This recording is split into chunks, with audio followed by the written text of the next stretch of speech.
xafladan oo ka qabsoontay magaalada Hargeysa isla markaana ay ka soo qayb galeen mas'uuliyiin iyo marti sharaf kale ayaa ugu horeyn waxa halkaasi ka hadlay Khadar Cabdiraxmaan Cabdilaahi madaxa suuqaynta shirkadda Somtal iyo Cabdirasaaq Ismaan oo isagoo ah soo saaraha barnaamijkaasi waxaana ay ka hadleen marxaladihii kala duwanaa oo barnaamijka Kasmaal soo maray iyo waliba waxyaabaha uu sanadkan kaga duwan yahay sanadihii hore. barnaamijka Kasmaal ee sanadkan uu toban jirsaday oo waa sanadkii tobnaad ee shirkadda Somtal ay barnaamijkan qabanaysay.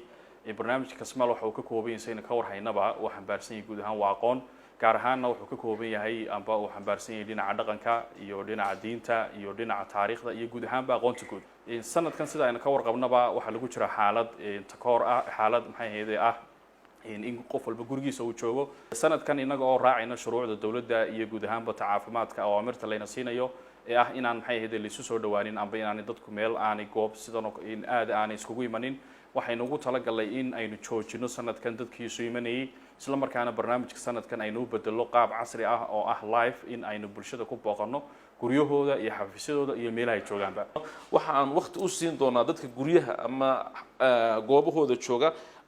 adduunka meel kasta ka joogaan inaan si toos ah ula xiriirno kadibna fursad aan u siinay in barnaamijka ka qayb qaataan dhammaan wax ku guuleysan doonaan abaalmarinii dadkana ay ku guuleysan doonaan sidoo kale qayb online oo baraha bulshada oo inta ugu faraha badan leh meelaha barnaamijka laga socdo ay ka mid tahay iyaguna qayb bay ka noqon doonaan oo website-yada markaasi ama Facebook shirkadda iyo telefishinada kala socon doontaan su'aalaha aad soo gudbin doontaan waxaan isku dayi doonaa iyaga laftirkooda barnaamijku maduu live yahay inaan su'aalaha aad ka jawaabaysaan xaggii dadweynaha aan ugu buuxino qofka aan ku caawino in su'aalaha ugu faraha badan leh dadka Facebook ka soo jawaabay qofka aan fursad u siino inuu halkii dadweynaha ku bedesho. geestoodana waxaa hadalka iska daba maray Yuusuf Shaacir iyo Maxamed Bedel oo iyagu ah abwaanada alaaba soo diyaariya su'aalaha ku baxa barnaamijka Kasmaal. aan oran lahaa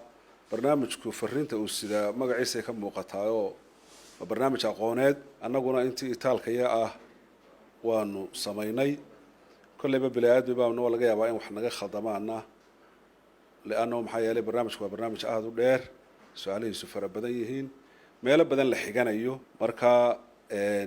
waxaan rajaynayaa inuu noqdo barnaamij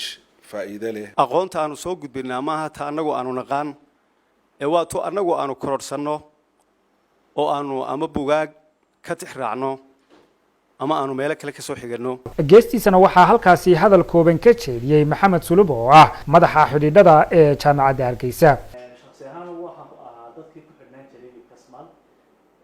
aadna waxaan uga faa'iideysan jiray aqoonta xagga dhaqanka ah baan uga faa'iideysan jiray ardayda jaamacadaha laftooda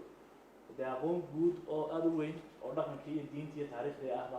oo markii hore hayn bay ay aad uga faa'iideen. gabagabadii munaasabadaasi waxaa hadallo talo iyo tusaale isugu jira ka soo jeediyey Maxamed Xasan Cali Waji agaasimaha telefishinka qaranka Jamhuuriyadda Soomaaliland. haddaan u soo guda noqdo barnaamijka iyo waayihiisa iyo maanta telefishinkeena qaranka uu ka baxayaa telefishinada kale tirinayo hadda aan jeclaan lahaa inaan wada tiriyana ma wada xafidi kare raalligaadeene waxaan leeyahay way naga dhaxayaa barnaamijku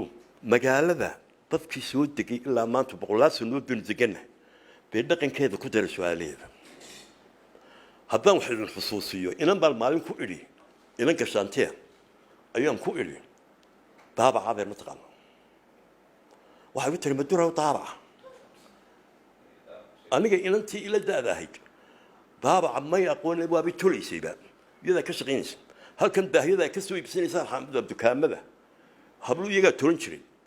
markaa daahyada u qurux badnaa loo jiray daabac su'aal baan idinku deeqayaa ku darsada